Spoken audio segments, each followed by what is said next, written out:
Projectile motion, किसी भी body को किसी इनिशियल वेलोसिटी से थ्रो करने को प्रोजेक्टाइल बोलते हैं।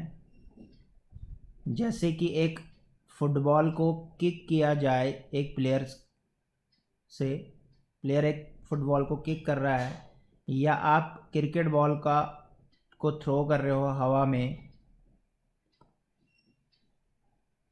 ये सभी क्या है, प्रोजेक्टाइल मोशन है, क्योंकि आपने उसको एक सर्टेन वेलोसिटी दी है।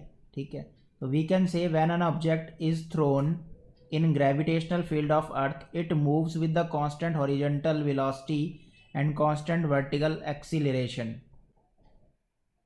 तो इसकी एक कांस्टेंट वेलोसिटी होएगी और एक कांस्टेंट एक्सीलरेशन होएगा। Such two dimensional motion is called projectile motion and the object is called projectile. और जो ऑब्जेक्ट आप फेंक रहे हो उसको क्या बोला जाता है, प्रोजेक्टाइल बोला जाता है।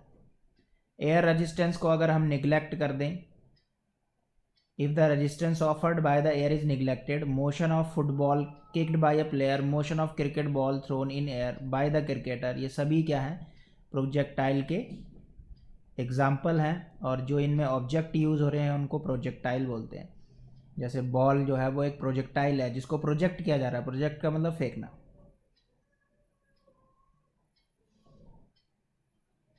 अब इसको हम टू डायमेंशन में फेंक रहे हैं तो दो इंडिपेंडेंट कंपोनेंट्स होते हैं वेलोसिटी के भी। ठीक है, तो the projectile motion can be treated as the resultant motion of two independent components which are mutually perpendicular to each other।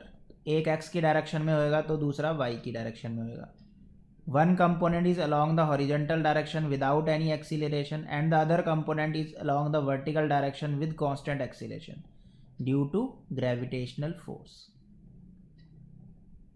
तो प्रोजेक्टाइल में, ठीक है, suppose a body is thrown from a point, then graph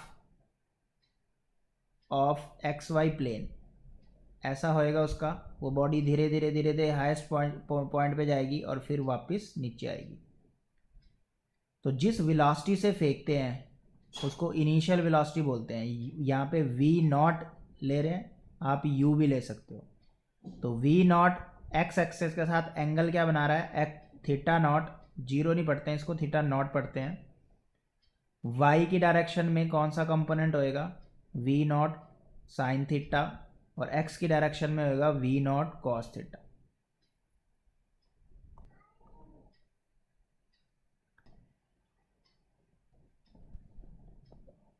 projectile two types का होता है, horizontal projection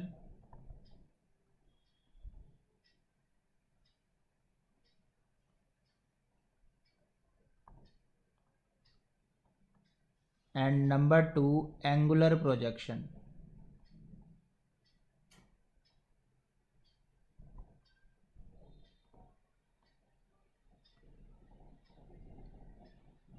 और angular projection भी दो टाइप का फर्दर, जब एंगल एक्स एक्सेस के साथ बनेगा, angle with X axis and angle with Y access.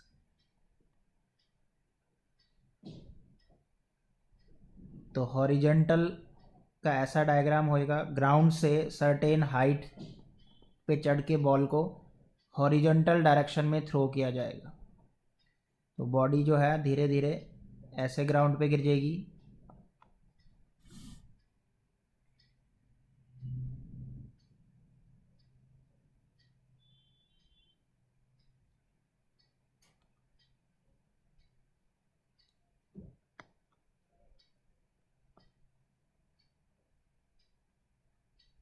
हमने फेंका बॉडी को हॉरिजॉन्टल डायरेक्शन में है, धीरे धीरे ग्रेविटी उसको नीचे खींच लेगी। ये रेंज होती है कितनी दूर तक वो गिरा है। ये जो है कोई टावर है जिसकी हाइट क्या है h, वहाँ से हमने इस बॉडी को कहाँ से फेंका है, यहाँ से। तो सर्टेन हाइट से हॉरिजेंटल डायरेक्शन में फेंकना, उसको बोला जाता है हॉरिजेंटल प्रोजेक्शन। एंगुलर प्रोजेक्शन, ऐसे बॉडी को फेंका है, इनिशियल वेलोसिटी u है, उसने एंगल क्या बनाया, थीटा। तो मैक्सिमम हाइट जितनी बॉडी कवर करेगी उसको कैपिटल H से डिनोट कर लो, और पॉइंट ऑफ प्रोजेक्शन से पॉइंट ऑफ डेस्टिनेशन के बीच का जो गैप है वो रेंज होता है। अब एंगुलर प्रोजेक्शन दो टाइप का हो सकता है, एक बार एंगल y के साथ, एक बार x के साथ। तो ये v वेलोसिटी u वेलोसिटी से फेंका, इस बार एंगल किसके साथ, y के साथ, इसको बोला जाता है range. This is maximum height.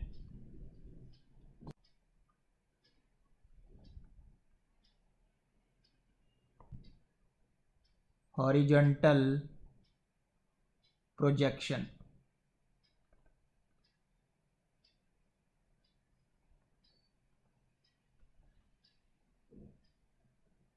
तो ऐसी सिचुएशन है, suppose a body is projected from the height h from the ground in horizontal direction with the velocity u, then due to acceleration due to gravity the body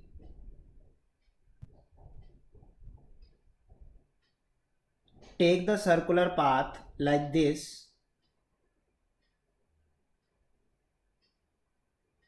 and reach at the point B. Then foot of tower to reaching point is known as range. तो late कर लिया कि initial velocity है u, initial velocity along horizontal,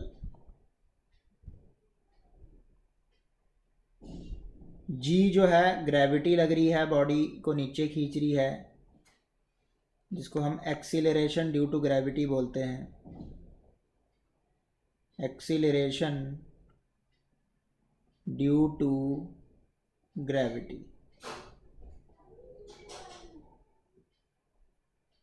ओ से लेके ए तक height है और ओ से लेके बी तक रेंज है।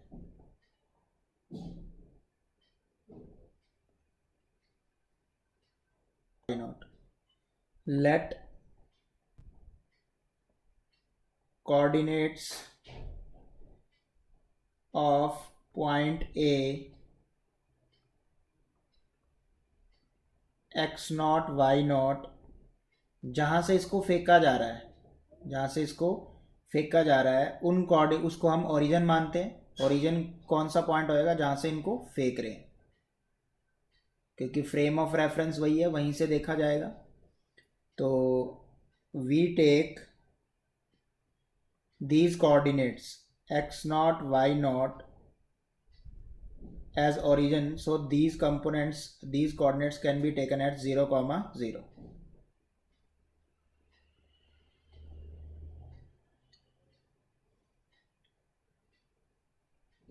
नाउ सबसे पहला जो है हम पाथ फाइंड आउट करेंगे, पाथ ऑफ प्रोजेक्टाइल। प्रोजेक्टाइल ने किस टाइप का पाथ फॉलो किया है वो फाइंड आउट करने जा रहे हैं।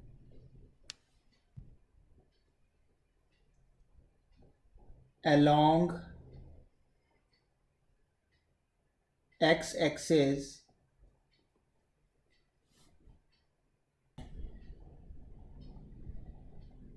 equations of motion in 2 dimension, equation and motion in 2 dimension can be written as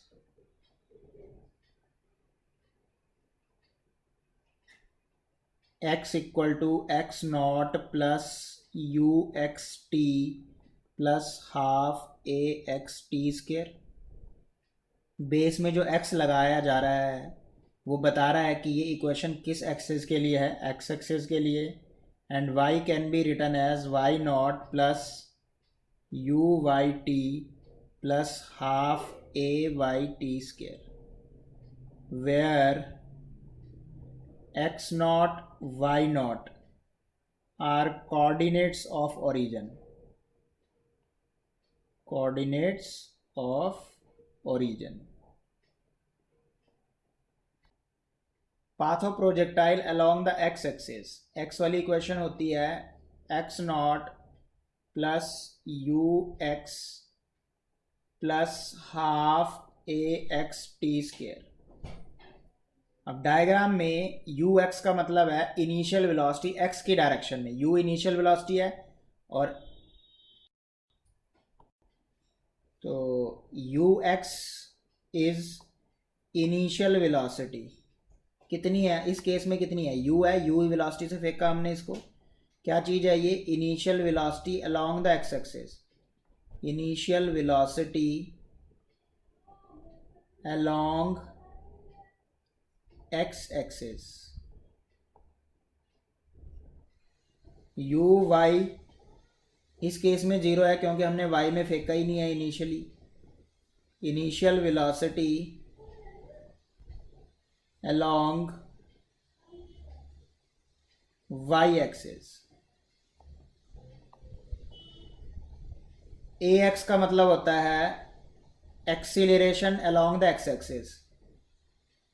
x axis में बॉडी का मोशन हुआ ही नहीं है तो एक्सीलरेशन जीरो x की डायरेक्शन में। तो acceleration along x axis, acceleration का मतलब होता है change in velocity. Velocity change कहाँ हुई है, x में नहीं हुई है। x में आपने u से फेंका तो वो u ही रहा, जब चेंज हुई है तब तो वो y में आ चुका था। और y में किस वजह से आया, g की वजह से। तो y का एक्सीलरेशन g लिया जाता है, एक्सीलरेशन अलोंग y एक्सिस, क्योंकि ये नीचे जो है वो g की वजह से आ रहा है, x में तो ये रहा ही नहीं। अब फर्स्ट है पाथ ऑफ प्रोजेक्टाइल।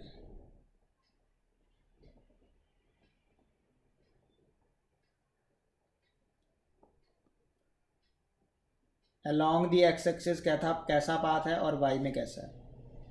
तो along x axis, x axis की इक्वेशन पिक करेंगे using x equal to x not plus u x t plus half a x t square. U x पता है, ए एक्स पता है और एक्स नॉट भी पता है ज़ीरो। तो x इक्वल टू आ गया zero plus U T plus half a x zero है इंटू टी स्क्वायर। यहाँ से x की इक्वेशन आ गई u इंटू टी। तो टाइम जो x एक्सिस में लगेगा वो x अपॉन u लगेगा। x क्या है, कितनी देर x में डिस्टेंस कवर करेगा, वो x है।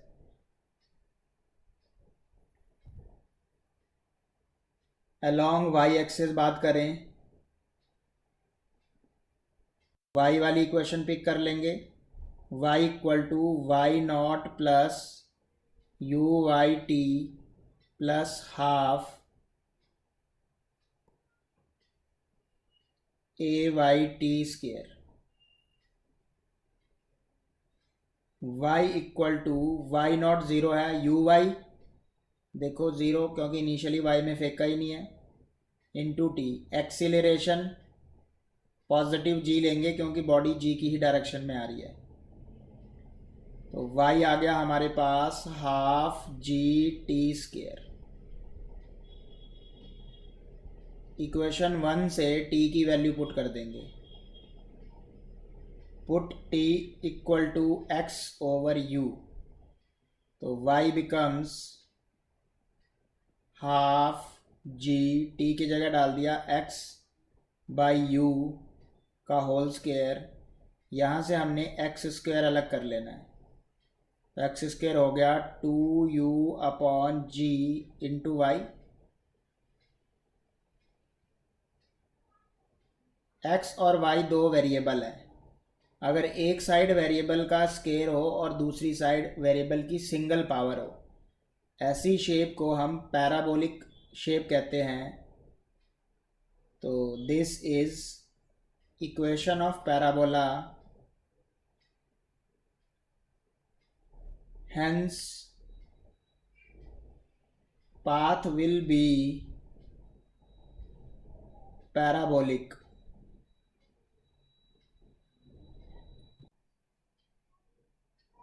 नंबर 2 पार्ट है टाइम ऑफ फ्लाइट, कितनी देर हवा में रहा। कैपिटल टी से डिनोट करेंगे टाइम टेकन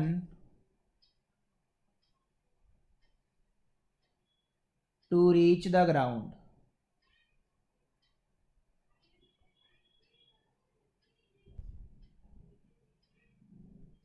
is called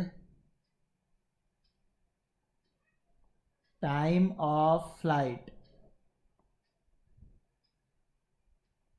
तो डायग्राम को देखें तो ऐसे था, ये बी पॉइंट, ये ए पॉइंट यू वेलोसिटी से फेंका गया था, एच हाइट से फेंका गया था।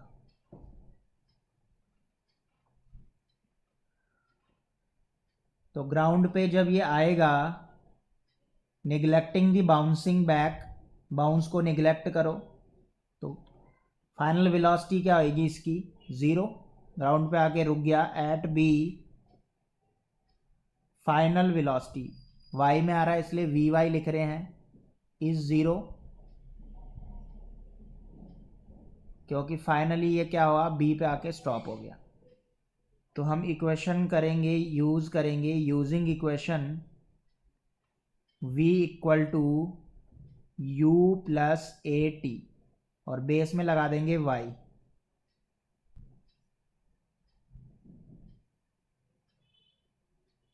क्योंकि ये y एक्सिस में आ रहा है,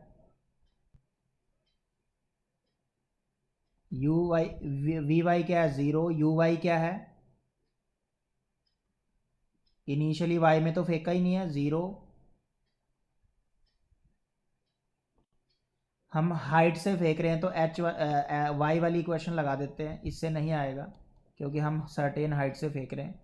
तो ओ से लेके ए तक क्या हाइट है, एच, तो हम ये वाली इक्वेशन लगाते हैं, y equal to y not plus u y t, क्योंकि सर्टेन हाइट से फेंका जा रहा है तो डिस्टेंस का फॉर्मूला लगेगा plus half A y T square.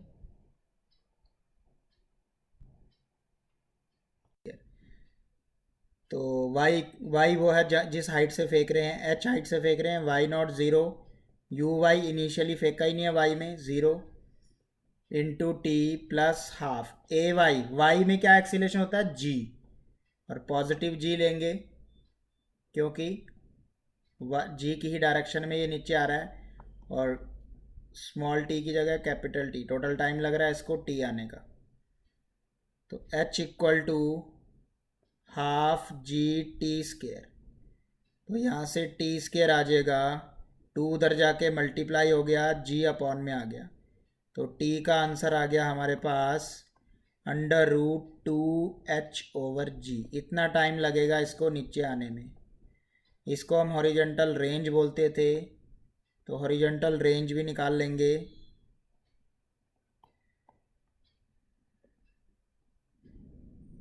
Horizontal range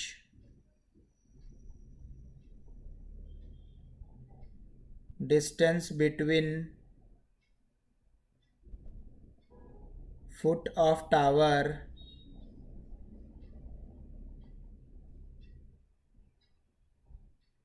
and final position, finally कहाँ पे वो गिरा है, इसको आर से डिनोट करते हैं। अब ये जो ओ बी है रेंज, ये एक्स की डायरेक्शन में है तो एक्स की इक्वेशन यूज़ करेंगे, using x equal to x not plus u x t plus half a x t square. X क्या है, रेंज, एक्स नॉट क्या है, ज़ीरो, यू एक्स क्या है, एक्स में फेंकी गई वेलोसिटी यू, टाइम कितना लगा इसको टोटल यहाँ तक पहुँचने में, ये वाला t is equal to 2 pi capital T, t is equal to √2h/g, अभी पुट करेंगे, प्लस हाफ एक्सीलेशन एक्स में था नहीं, 0 इंटू टी स्क्वायर, तो रेंज आ गया u इंटू टी, या आप t की वैल्यू पुट कर दो √2h/g, तो u के ये फॉर्मूले हो गए generate. Velocity at any instant, किसी पर्टिकुलर पॉइंट पे इसकी कितनी वेलोसिटी होगी। तो जैसे कि प्रोजेक्टाइल ऐसे है, ये पॉइंट बी और ये ए, सपोज़ यहाँ पे मुझसे वेलोसिटी पूछी जा रही है पी पॉइंट पे, तो हमें पता है ये 2 डायमेंशन में है, ये वाई एक्सेस है, ये एक्स एक्सेस है, तो 2 डायमेंशन में वेलोसिटी के 2 कोऑर्डिनेट होंगे, तो इस पे वेलोसिटी के 2 कोऑर्डिनेट होंगे, कौन से 2 कोऑर्डिनेट होंगे, एक्स वाली वेलोसिटी भी होएगी और वाई वाली वेलोसिटी भी होएगी। और हमने पढ़ा हुआ वेक्टर में कि अगर एक ही पॉइंट पे 2 वेक्टर हों, एक ही पॉइंट से 2 वेक्टर एक्ट कर रहे हों, तो डायगोनल उनका रिजल्टेंट होता है, तो ये डायगोनल इनका रिजल्टेंट हुआ। और ये वाला एंगल थीटा, या आप इसको बीटा ले लो, कुछ भी ले लो, पी वाले पॉइंट पे उसके 2 कोऑर्डिनेट होंगे x comma y, also have 2 velocities, x वाली वेलोसिटी और वाई वाली, क्योंकि वो 2 डायमेंशन में मूव कर रहा है। अब हमने ये भी वेक्टर में पढ़ा है कि अगर एक ही पॉइंट पे 2 वेक्टर हों, तो डायगोनल उनका क्या होता है, रिजल्टेंट, तो ये डायगोनल जो है वो रिजल्टेंट हुआ, ये डायगोनल, ये हमारा v होएगा। तो using v x equal to u x plus a x t v equal to u plus a t वाली मोशन वाली इक्वेशन यूज़ कर रहे हैं, एक्स के लिए एक्स लग जाएगा, वाई के लिए वाई लग जाएगा। अब हमें पता है हमने इसको इनिशियली एक्स में फेंका था u वेलोसिटी से, y में तो नहीं फेंका था, तो u y 0 था, x में एक्सीलरेशन 0 है और y में एक्सीलरेशन g है, तो वी एक्स आ जाएगा मेरे पास u प्लस 0t, यानी वी एक्स आ गया मेरे पास u।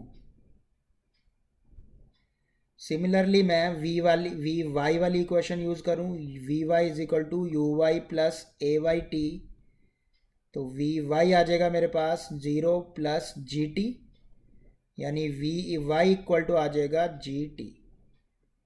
अब हमें पता है कि एक वेक्टर वेलोसिटी एक वेक्टर क्वांटिटी है, तो वी एक्स और वी वाई का जो वी है वो रिजल्टेंट है, वी एक्स इस डायरेक्शन में लग रहा है, वी वाई इस डायरेक्शन में लग रहा है, तो ये इनका रिजल्टेंट हुआ वी, और ये एंगल हुआ बीटा। दोनों का आपस में एंगल जो है वो 90 डिग्री है, और रिजल्टेंट का एक वेक्टर के साथ एंगल क्या है, बीटा। तो हम रिजल्टेंट का फॉर्मूला लगाएंगे अंडर रूट वी एक्स का स्क्वायर प्लस वी वाई का square plus 2vx/vy cos 90 degree. R का फॉर्मूला याद करो, under root a square plus b square plus 2ab cos theta, resultant of a vector, resultant of 2 vectors. तो velocity आ जाएगी under root cos 90, तो 0 हो गया, तो वी एक्स का स्क्वायर प्लस वी वाई का स्क्वायर, वी एक्स कितना निकाला हमने u, वी वाई कितना निकाला g, तो ये आ गया हमारे पास वेलोसिटी का फॉर्मूला। अब हमें पता है रिजल्टेंट की डायरेक्शन भी निकाली जाती है, तो डायरेक्शन कैसे निकाली थी, tan बीटा लगा के, direction of velocity tan beta equal to, आप 90 डिग्री बन रहा है तो क्या फॉर्मूला होता था, v y sine 90 degree upon v x plus v y cos 90 degree. Cos 90 degree 0 होता है, साइन 90 डिग्री 1 होता है। तो tan बीटा आ जाएगा v y upon v x. Suppose a vector ये है और बी वेक्टर ये है, तो ये इनका रिजल्टेंट होता था, ये एंगल मान लो बीटा है और आपस में थीटा है, ये 90 है। तो हमारे पास रिजल्टेंट का फॉर्मूला होता था under root A square plus B square plus 2ab cos theta. इस केस में आपके पास, एंड इसी में हम जब डायरेक्शन निकालते थे तो tan बीटा का फॉर्मूला ये होता था, tan beta equal to B sine theta over A plus B cos theta. Triangle law और parallelogram law of vector addition जब मैंने आपको कराया था, तो ये वाली चीज़ यहाँ पे यूज़ हो रही है। ए की जगह आपके पास वी एक्स है और बी की जगह आपके पास वी वाई है और रिजल्टेंट की जगह आपके पास वी है। तो example, suppose a body is projected like this with initial velocity 10 meter per second at the height 100 meter. Find time of flight, horizontal range and velocity. तो टाइम ऑफ फ्लाइट का formula है under root 2h over जी, under root 2h over जी।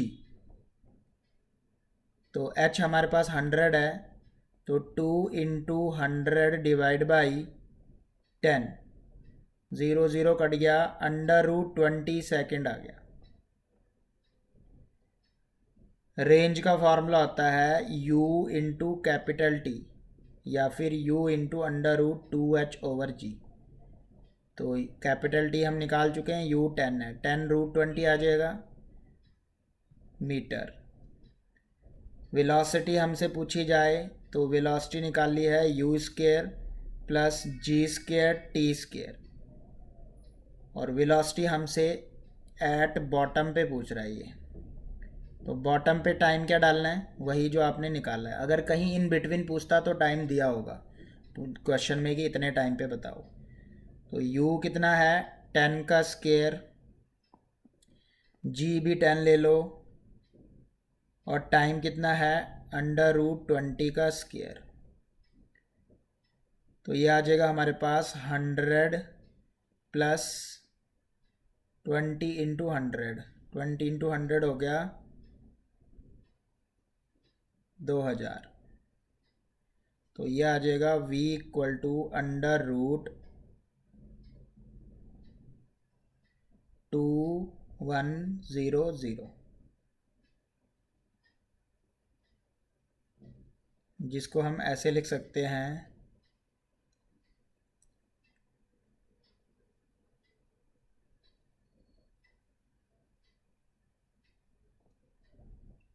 10 under root 21 metre पर second. Velocity में हमेशा direction भी निकालनी है। tan beta का फॉर्मूला था v y upon v x, v y होता है जी टी और वी एक्स होता है u। तो g कितना है 10, टाइम कितना है रूट 20, u कितना है 10, कट गया, tan बीटा इक्वल टू आ गया अंडर रूट 20। तो इसको हम ऐसे लिख सकते हैं beta equal to tan inverse under root 20।